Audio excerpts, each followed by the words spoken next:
Bismillahirrahmanirrahim. Assalamualaikum warahmatullahi wabarakatuh. Sampurasun.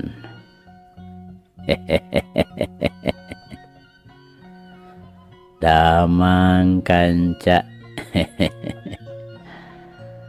Tepang deui kanca sareng Abah Awi. Rauh Kang Kepin. Mangga urang keureuh, urang padar, urang lajengkeun deui. Muga wae ieu carita janten bahan kanggo urang nggoni ngeusian kahirupan dunya anu saena atuh urang anggo ku urang anu awona urang tebihan. Sok kanca madep kum ka kanca Abah wargi-wargi Abah sakuliah dunya. Nyanggakeun Gumilar yasana Bapak S. Sukandar.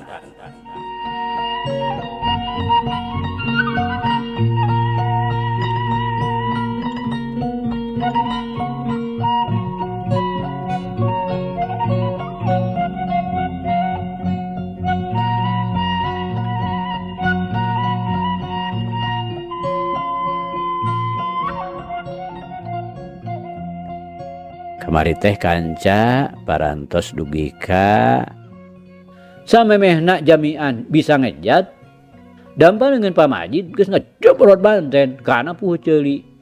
Jamian nyolontot tikus ruk lungleng katorekan dedeureun para roek manehna katura lengan katiban semu gunting anu antukna teu inget di bumi alam beungeutna tutung lir di beulem. Duit kadinya nya kanca, mangga urang lajengkeun.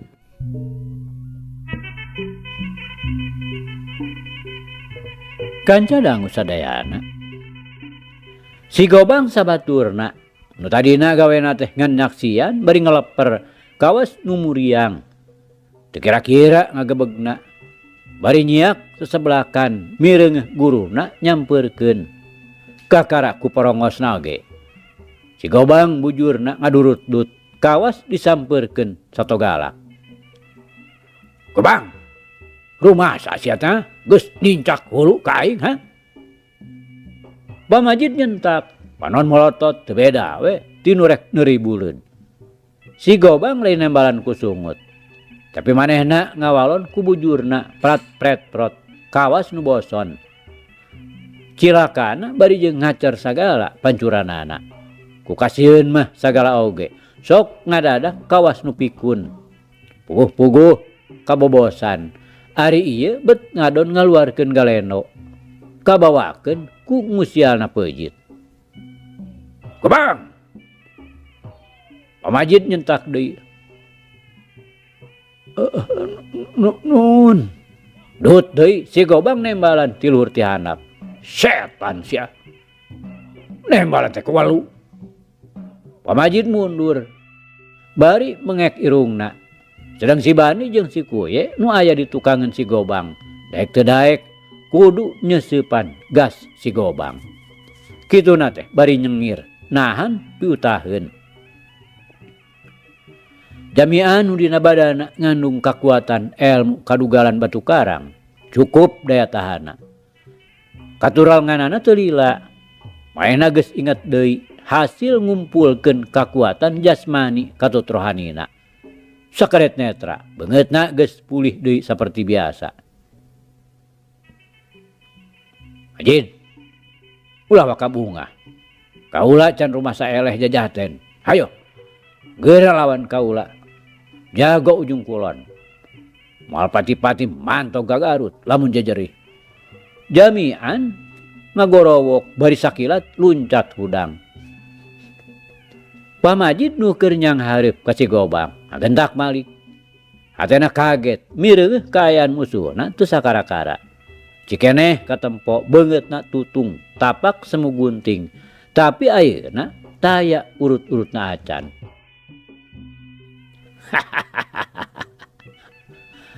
Sugan teh geus nangkarak baeut euy. Boro dewek teh di tanggal kuburan. Pamajid ngagak-gak nyumputkeun rasa kagetna. Tak kabur si lain Majid. Boh andika nu bakal ngageureuyeng tupak pasaran. Jamianna malang teu eleh ngaduhuntu. Sok sanajan hatena mah teu sateuneng kawas tadi.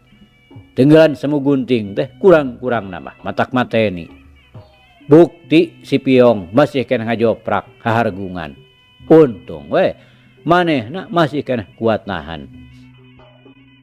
Oh coba urang buktikeun saha bakal modar. Pamajid nyorowok berjeleng we manehna luncat ngipratkeun ramo-ramo leungeunna kana beungeut Jamian. Jamian nu geus ngarasa dampal leungeun musuhna anu memang ngabahayakeun. Bari museurkeun tanaga batina tina ilmu batu karang anu jadi andalanana. Manehna ngageserkeun kuda-kudana dibarengan ku ngababukeun leungeunna dipake nakis. Cuk cuk. Dua leungeun diadu 2 kali. Itu ieu ngerepeng ngarasa komper. Pamajid ada ngeser kuda-kudana eleh tanaga. Hal ieu teh kasempetan hade pikeun Jamian. Demikian tempo deui sakilat Jamian ngasupkeun jurus padingdang anu ampuh. Memangna kuda-kudana Pamajid geus teu dina tempatna deui. Awakna nepi ka ngagibeg nu saterusna ngagaleong rek labuh. Disusul ku peupeuhan ujungan anu nanding bobot sapikul. Teu minge deui. Pamajid nu kayan kuda-kudana geus pajengjar teu bisa nahan badana. Antukna manehna ngajengkang nengkarak bengkang. Jamian teu micen tempo. Blong! Manehna luncat bari sukuna ngaheat najong hulu. Tapi Pamajid nu sanajan masih keneh leng-lengan ingetanna mah tacan leungit. Rikat mata ngawangun gerakan maung ocon. Dua leungeunna geus siap ngadago pikeun newak suku nu nyuruntul. Tapi Jamian ngarti kana gerakan lawana anu memang tangguh. Sakicep ngarobah panarajangna ku gerakan badak ngubruk. Sedang leungeun kencak atuhu mata bari ngakan iga. Pamajid ngaranjung mireung panarajang musuh nu siga rek angeus-angeusan. Manehna ngagentak karobah gerakan dina gaya gorentel monyet. Barang Jamian nyuruntul bari ngaheumbatkeun leungeun duanana. Pamajid ngait suku Jamian bari nginjeum tanaga lawan. Anu akhirna Jamian ragrag tibalik aseupan hulu nutug ngageblug kana papan. Sedeng Pamajid ngajaregjeg nangtung. Ngan bubuhan Jamian teh boga daya tahan anu kaitung hebat. Manehna ngaborengkal hudang deui srog papahareup jeung musuhna anu dianggapna lain bantrak-bantrakeun. Korebat. Pamajid narajang deui ngagunakeun tenggelan madi anu ampuh. Jamian rikat ngalegotkeun awakna dina gerakan pucuk awi katebak angin. Barang jeung ngolebatna badan Pamajid kagigeranana. Jamian kesit mapag iga burung lawan anu peupeuhan nu teu disangsikeun deui kaampuhanana. Pamajid sakicep malik sedeng tenggelanana mah masih keneh ngancam. Ngan Jamian anu memangna percaya kana kekuatan ilmu karangna. Leungeunna nu tadina teh rek dipeupeuhkeun kana iga dirobah dipake nakis pikeun ngadu tulang. Pamajid nu tadi narik deui. Tapi teu kaburu sarta kapaksa we kudu ngadu kakuatan. Duh! Dua leungeun diadu deui. Badan Pamajid ngagibeg. Memang eleh tanaga. Bareng jeung eta tuur Jamian nyurungkuy rek ngebeset beuteung. Pamajid ngagilak bari meupeuh tuur Jamian ku leungeun kencana. Jamian teh eleh rikat. Manehna ngajol ka tukang sedang tuurna ngadadak robah jadi mekar. Sakilat ngajong gado Pamajid. Najan Pamajid satekah polah ngabalieurkeun beungeutna. Tapi teu burung we gadona kabeunangan. Ari jedak, ari oleweng. Badana muih malik ka tukang. Teu anta parah deui. Jamian ngarontok nekuk punduk ngan orok kaya. Pamajid oge ngarti sakilat manehna ngareundeuh sedang sikuna badu gulu angen musuhna. Deung. Ana balik ka tukang nyampak jamian keur ngaheungeu. Demikian waktu. Jobrod. Dan paleungeun semu gunting ngahanca pipina galeong. Jamian ngagaleong tapi masih keneh tahan. Sakilat manehna sabrut we nonjok ku leungeun katuhu sakaligus jeung leungeun kenca diotomatiskeun. Di dinya mah pameakan saha nu beunang pasti rubuh. Pamajid barang mireungeuh panonjok jamian anu kacida tarikna manehna ngaranjung. Barang tinggal sabaraha senti deui kana hulu angen. Sakilat ngagunakeun tenggelan kedet ku kenca katuhuna. Dina ngagaleongna dibadu ku siku ku kenca katuhu. Jamian ngerepeng bari mundur, tapi disusul ku tonjok otomatis kenca katuhu. Waktu jamian ngadayagdag terus we disabet ku tajong nu panganggeusan. Jengkang. Blak we. Jamian nang karak bengkang teu bisa ngayonan tenggelan gelap ngampar nu ngaruntuy tujuh. Antukna jago ujung kulon teh wowotan. Ngudupung hahargungan bari babalongkengan ngutahkeun getih lalambaran. Geus kitu mah. Najan bari ngahega keneh oge sroge pamajid teh kasih gobang. Anu ti tadi ngayak-yak bari gogoyobod. Calanana cipruk ku ompol campur jeung galeno nu meleding. Setan sia, madon ngawelu. Aduh. Pamajid mundur. Bari mencet irungna. Lantaran bieu basa ngahegak narik napas kasedot meledingna asup kana liang irungna. Cacak lamun teu kitu mah. Boa si gobang teh jebrod manten dicabok. Duh, ampun Pak Guru, rumaos abdi lepat. Saektos nama si belang teh tenantang tenaon. Rumaos abdi nu lepat Pak Guru. Si gobang ngaku kana kasalahanana bari acong-acongan nyembah bakating ku sieun. Kurang ajar sia. Memang sia teu pantes dihirupan lila-lila. Salahna teh ngebengkahkeun, ngadu dombakeun ku jalan fitnah nu kacida jahatna. Bari hiu we najong iga burung si gobang. Ampun Pak Guru, ampun. Abdi moal deui, ampun. Si gobang lalang sudah dina papan. Gobang, sakali ieu sia dihampura ku aing.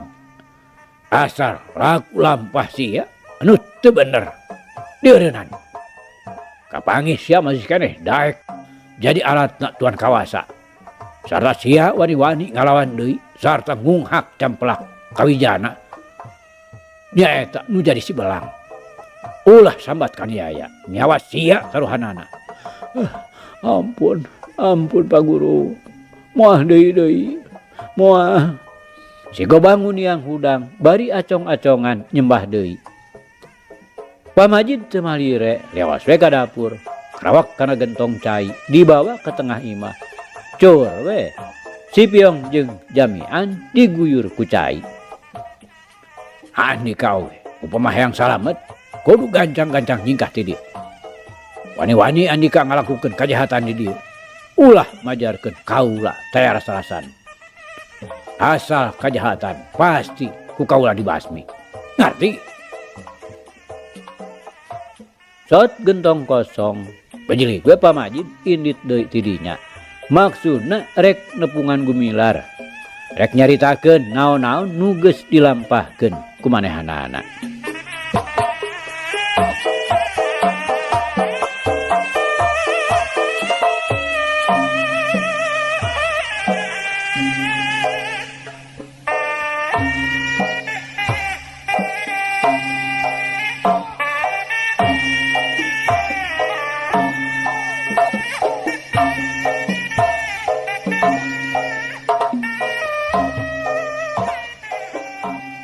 Kanca dangu sadayana peuting jempling rineh simpe. Pangeussi bedeng teh kawas nu ngaharep-hep. Eukeur mah tibeurangna tas hujan gede ngagebret teureun-eureun. Katambah keur meujeuhna poek bulan. Ngaran-ngaran dikontrakan anu sakuriling bungkingna ngagigiring kebon karet. Buruan becrek ngaremplang pinuh cileuncang. Munasabah hoream turun ti imah rek unjung anjang. Dipaksakeun oge matak belok suku. Dibakiak tambah ripuh lantaran pasti nyeblok kana tanah ledok. Gedongna tuan kawasa nu biasana harengheng kudu ngajaraga. Harita mah katempo combrek ti iseun. Sanajan di luar nama tetap ngebrak caang. Bubuhan di lampuan di saban juru.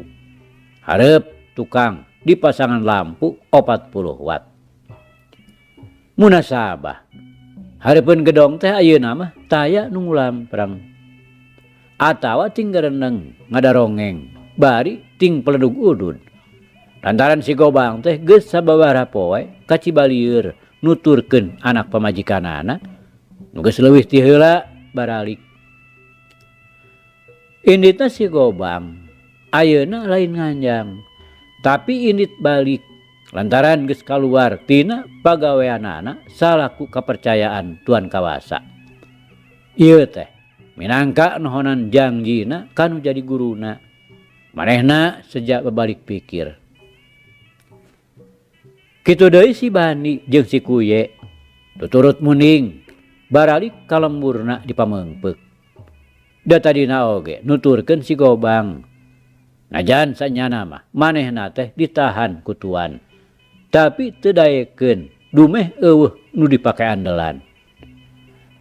Ari peta apan ngan nyieun dosa kasasama. Salilana ngan matak nimbulkeun kasusah kabalarea. Tungtungna boga pikiran isin ku diri era ku awak sorangan. Teu kaduga mun padeuleu beungeut jeung urang kontrak. Ulah-ulah pada ngajarebian mun papanggih teh. Puguh si Gobang andelanana ngabembeos balik ka lemburna. Ongkoh Manor Kemed jeung Mang Iding ayeuna mah geus balik deui kana pagaweanana. Da ti heula mah pipilueun soteh bane we kabawakeun ku si Gobang. Arah perelek jeung kuah beukah kawantu tukang tuman. Tadina tukang leletak ngajilat. Ieu sababna pangna di gedong tuan kawasa taya nu jaga. Katempona di luar ti iseunaker. Ari di jero gedong mah taya parobahan naon-naon. Lampu di tengah imah ngagemrang caang. Tandaning tuan kawasa masih keneh nyaring. Kanca dangu ari gumilar harita teh bareng jeung Arman keur ngiciprit we kekeceprekan dina cileuncang jalan. Maksudna rek mapageun pauhi ka pangununan. Nu biasana pukul 1 geus balik teh harita mah sakitu geus pukul 8 peuting masih keneh tacan datang. Migawe terusan babarengan jeung Kiraksa. Nepi ka jalan lebakeun gedong tuan kawasa, kabireungeuh di tonggo aya nu kokolebatan kapipireun gedong.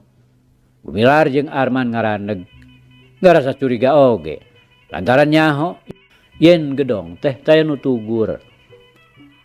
Tapi kolebatna sidik siga ringkang jelema piraku ari tuan kawasa mah wayah kitu masih keneh kukulunuan di luar. Oge jorelatna ka tukang deui kawas nu rek ngalakukeun goreng. Tapi sanggeusna sajongjongan ngajaranteng. Kaayaan gedong teh tetep simpe taya tanda-tanda nu matak nyurigakeun. Leos we ieu dua sobat teh arinit deui ngajarugjug ka pabrik. Kebeneran teh nu rek dipapageunana geus tingkulunu kakara kaluar rek baralik. Make mapageun sagala.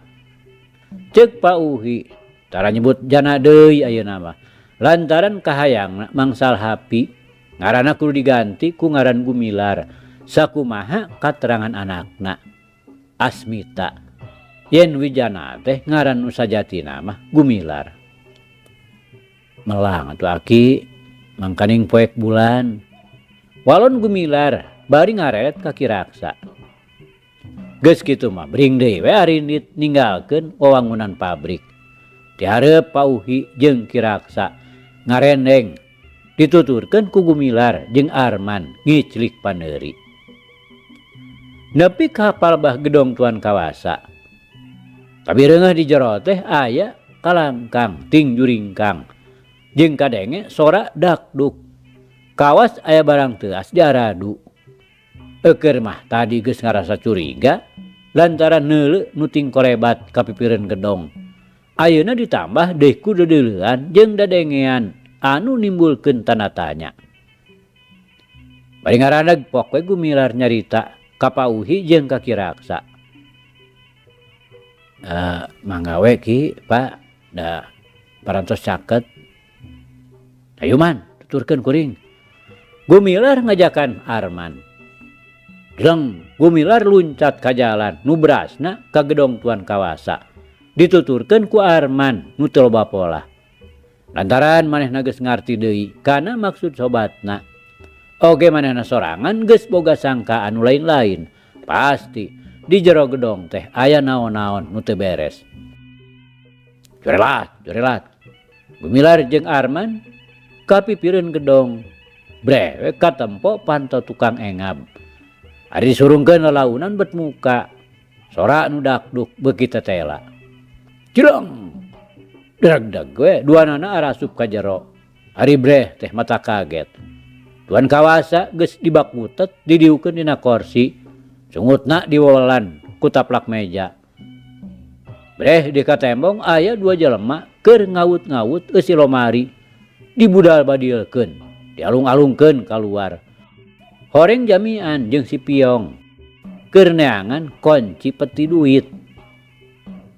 Lantaran Tuan teu nuduhkeun di mana diteundeuna kunci peti beusi. Bangsat! Gumilar nyorowok bari nyeureudeg ka Jamian. Sedengkeun Arman geus teu nunggu parentah deui. Manehna ngagajeleng ka hareupeun si Piong. Jamian bareng jeung si Piong anu keur samena-mena ngawut-ngawut eusi lomari. Barang breh mireungeuh 2 jelema nu anyar datang. Teu ngalobakeun omong deui. Da geus kajudi naon pikarepeunana. Seak we manehanana narajang. Jamian ngaheumbatkeun paneunggel ku jidar buleud. Meunang nyamber tina meja. Rek ngababuk sirahna Gumilar. Sedengkeun si Piong mah hiuk nonjok cukang irung Arman. Gumilar nu memang leuwih ti heula geus taki-taki. Kentak ngarempodkeun awakna dina gaya menyet ngemil. Leungeun kencana ngebeset. Rek notog iga burung Jamian nu taya aling-aling. Tapi lawana oge lain budak kamari ieu. Sakilat manehna ngisar. Sukuna malik ngawangun kuda-kuda nyerong. Bari rek newak leungeun lawan. Tapi Gumilar teh eleh kesit. Leuwih ti heula manehna ngarodon. Bari narik leungeun kencana diganti ku leungeun katuhu. Dipake ngababuk leungeun musuh. Barang cedak. Rikat ditarik deui ngawangun siku. Nu saterusna ngabadug kana gado. Barang jeung eta. Sukuna ge geus teu cicingeun. Sakilat nyamber ke kemplong musuhna. Balukarna teu bisa ditahan deui. Jamian ngecedak nang karak bengkang. Leungeun komper. Gado asa nyenghol. Jidarna mecleng jauh. Korejat Jamian hudang. Kanyeri mah teu dirasa. Amarahna geus teu dicatur deui. Tembong tina sorot panon nu ngagedur hurung. Teu ngalobakeun diomong. Seak we manehna ngarontok beuheung. Gumilar rikat jingkrak dina gerakan hap-hap pindah nandingan gerakan musuh. Waktu Jamian ngarontok tempat kosong, suku Gumilar ngaheat rek najong ke kemplong. Tapi lawana kesit malikeun awakna bari nyambar suku musuh. Orok aya Gumilar oge leuwih kesit narik deui sukuna. Jamian teu mere kasempetan. Manehna ngarontok ngadua kalian. Lantaran kajudi kuda-kuda musuhna loncer. Gumilar segugup. Suku nu tadi dikejatkeun terus we ditarik ka handapeun dada. Balik gerawak we pepeuteyan Jamian ditewak sekaligus dibeset ku tuur hulu angeunna. Jamian kan bari tiburel buncalik. Manehna ngaheungeu, "Hayat deui." Dengeran kepang ngahanca carehamna. Anu sanajan teu dieusi semu gunting oge. Cukup matak surser paranas tiris sakujur badan. Dengeran Gumilar, memang ayeuna mah geus lain lalaworakeunun. Teu percuma, manehna digembleng dina ting jelegurna galura laut kidul teh. Daya tahanna mingkin kuat, sedangkeun tanagana jadi tikel 10 ti biasana. Teu heran, mana sakotea pisan oge, Jamian geus bisa ragrag kalawan gampang. Eukeur mah, manehna masih keneh karasa nyareri urut tenggelan pamajid. Anu tacan cager pisan. Ayeuna manggih deui tenggelan nu susah dilawana. Lantaran boh dina ulin, boh dina tenggelan. Jamian loba pisan tinggalin. Katambah kacepetan Gumilar teu bisa dituturkeun ku Jamian. Ari si Piong anu kaayanana leuwih handap sagala-galana ti Jamian. Harita masih keneh Jojoh jeung Arman ngadu jajaten jeung wawesen. Najan si Piong kuat, tapi Arman kacida lincahna. Bubuhan ayeuna manehna teh geus diwarah ku Gumilar. Nu pangabisana teu bisa dihina-hina. Waktu si Piong mireungeuh Jamian ngalungsar teu walakaya. Hatena jadi marmir-miris. Malah manehna rek kabur ninggalkeun baturna jeung musuhna. Tapi hal ieu teh teu bisa kajadian. Lantaran barang rek jeleng pisan luncat ka lawang. Kaburu dikael manten ku Gumilar anu leuwih deukeut ka lawang panto. Atuh, teu ampun deui. Si Piong rubuh sirahna ninggang ubin nepi ka lengan, katura lengan. Tapi manehna masih keneh bisa hudang. Sarta bari mundur sakilat ngasupkeun tajongna ngan orokaya. Gumilar leuwih rikat.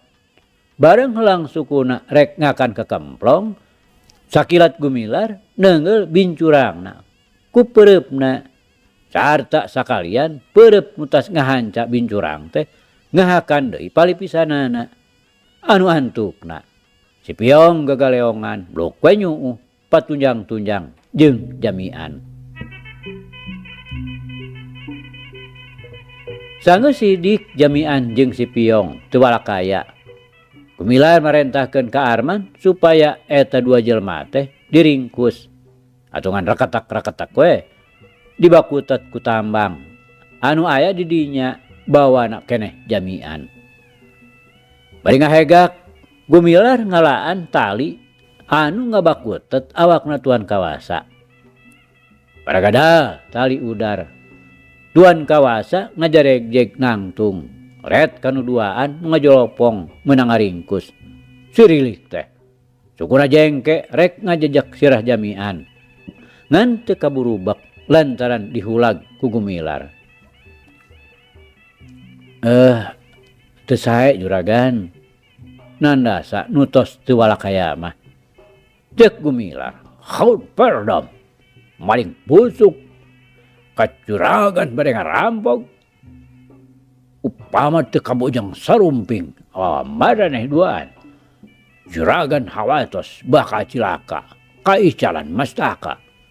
Ceuk Tuan Kawasa bari ngasongkeun leungeunna ka Gumilar jeung Arman nganuhunkeun. Saena we juragan anom. Abdi duaan teh ngalanggung ka palih dieu. Tak katingal di lebet aya nu jujuringkangan si oreng bangsat. Ceuk Gumilar bari ngaret ka Arman. Sae pisan entoh maneh duaan. Sanes padamel ondernaming. Juragan apal maneh sapertos nu jauh bumina. Juragan terima kasih ka maraneh. Caket rorompok mah juragan. Di bedeng leres ari damel mah dah henteu. di dieu abdi teh ngiring kapun aki atuh ieu rerencangan ngiring sareng Ramana walon gumilar. Saha kitu sepuh maneh teh juragan teng tos uninga ka padamel sadayana. Pun aki Bapak Uhi atuh rencangan Ramana teh Bapak Raksa didamel di pangununan. Si Raksa? Ya. Si Uhi oge juragan uninga. Tuan Kawasa unggut-unggutan. Ras manehna inget yen Paraksa teh nyaeta bapana Nyi Arum nu ti heula kungsi rek digadabah kahormatanana. Ngan teu tulus lantaran kaburu katulungan ku si Belang. Ya. Hud. Ayeuna ieu rampog-rampog sae kumaneh candak ka pabeupeuh. Juragan ayeuna bade nelepon ka pabrik nyuhunkeun mobil kanggo nyandakna. Bari kojengkang we Tuan Kawasana kana telepon minta mobil. Tila gerung mobil datang. Brudul upas-upas kontrak di jejeran ku manor besar. Cacarita sakedeung jeung Tuan Kawasa. Cut arunggah deui bari naekeun babandan rek dipasrahkeun kanu wajib dipamengpeuk. Gumilar sapara kanca kapaksa kudu milu lantaran nya manehna jeung Arman sasat nu jadi saksi utama. Memeh indit Tuan Kawasa ngajangjian ka Gumilar jeung Arman yen isukan kudu daratang deui ka gedongna. Tuan Kawasa teh aya basana yen rek meresen minangka nembongkeun ka tumarimaanana. Geus kitu mah gerung mobil teh. Tuan Kawasa ngawaskeun ngajanteng di lawang gedong. Ayeuna mah teu nyorangan. Manehna dibaturan kuduaan upas kontrak. Les mobil musnah diteureuy ku tikungan. Sagara Tuan Kawasa asup ka jero dituturkeun ku upas kontrak duaan. Rek dititah beberes nu bieu acak-acakan ku si Jamian jeung si Piong.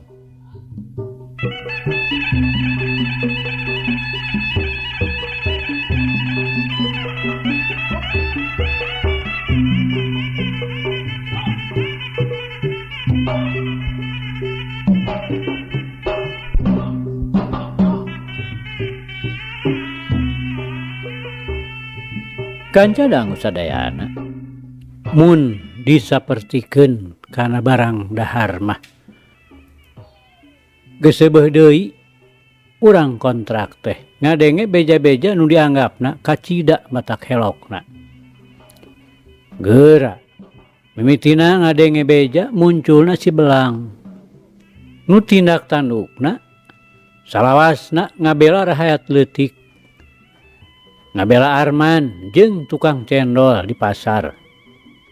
Tuluy si Belang ngabelaan Nyi Arum waktu rek digadabah kahormatanana ku Tuan Kawasa. Si Belang ditulungan ku si Colat hiji maung sancang nu kacida gede jeung galakna. Tuluy deui mangeh beja si Belang ngelehkeun pamajid hiji jago nu geus garung taya tandingna. Ayeuna geus der deui wae.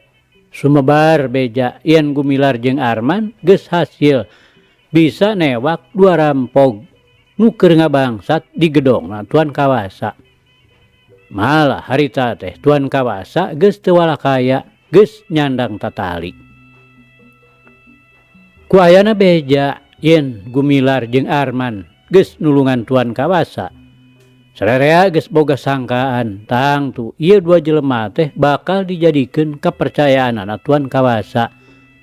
Minangka gagantina si Gobang nu geus eureun sarta balik ka lemurna di Cibalieur. Memang hiji sangkaan nu keuna oge. Kitu pisan kahayangna Tuan Kawasa nu dipokokeun ka Gumilar jeung Arman. Waktu maranehanana daratang ka gedong nohonan pamentana Tuan Kawasa. Pokna teh cenah perlu pikeun ngajaga dirina tina gangguan-gangguan jelema jahat Manehna ngarasa kataji ku kawani jeung pangabisana Gumilar katut Arman. Nu dianggapna leuwih pinter tibatan si Gobang sarta sanggup gagajih nu lumayan gedena. Tapi maksud Tuan Kawasa kitu teh ku Gumilar teu ditarima. Malah satuluyna mah Tuan Kawasa teh dipapatahan. Yen pikeun ngajaga kasalamatan diri teh teu kudu teuing jago. Tapi cukup ku diri urang pribadi kudu bisa ngajaga sarta ngadalian tekad ucap jeung lampah urang sorangan. Ulah nepi ka mengpar tina bebeneran. Geura mun tekad urang hade dituturkeun ku ucap nu hade tara ngaluarkeun caritaan nu matak nganyerikeun ka sasama manusia. Tuluy deui dibuktikeun ku kalakuan urang nu salawasna teu sawenang-wenang sarta tara nyalah gunakeun kakawasaan. Bet asa sok mustahil. Mustahil kacida upama aya jalma-jalma nu rek jahil dengki ka urang.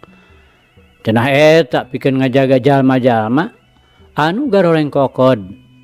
Eta mah urangna we kudu hati-hati sing carincing pageuh kancing, sing saringset pageuh iket, ulah gagabah talobeh dina ngajaga rumah tangga. Duka teuing pedah kahartieun we sugan atawa duka teuing lantaran pinuh ku rasa rumasa pedah geus ditulungan sasat dijait tina bahaya pati. Di papatahan kitu ku Gumilar teh manehna teu ngambek kalah ka ikrar janji yen sabisa-bisa rek gagugu kana papatahna. Manehna rek ngarobah sifat adat jeung kalakuan sakur kajahatan anu geus kasorang ku manehna moal dilakukeun deui. Lantaran bener eta teh eueuh mangpaatna ukur nimbulkeun kasusahan jeung kasangsaraan ka pada manusia pang-pangna mah pikeun rahayat jalantah. Ku ngadenge kasanggupan kitu sanajan tacan jeung prakna oge dibuktikeun boh Gumilar boh Arman geus kacida ngarasa bungahna. Maranehanana teu petot-petot neneda kan Maha Kawasa. Muga-muga ikrar ucapan Tuan Kawasa teh sing ngabukti jadi kenyataan. Dina balikna Gumilar jeung Arman teu kudu rebo ku babawaan minangka pamulang tarima ti Tuan Kawasa. Matak sugema tur bungah nampa pamersen anu lain saeutik-saeutik pangajina. Tapi pang-pangna mah nu matak kacida ngarasa atoh nya ku ucap-ucapanana Tuan Kawasa boga maksud rek babalik pikir.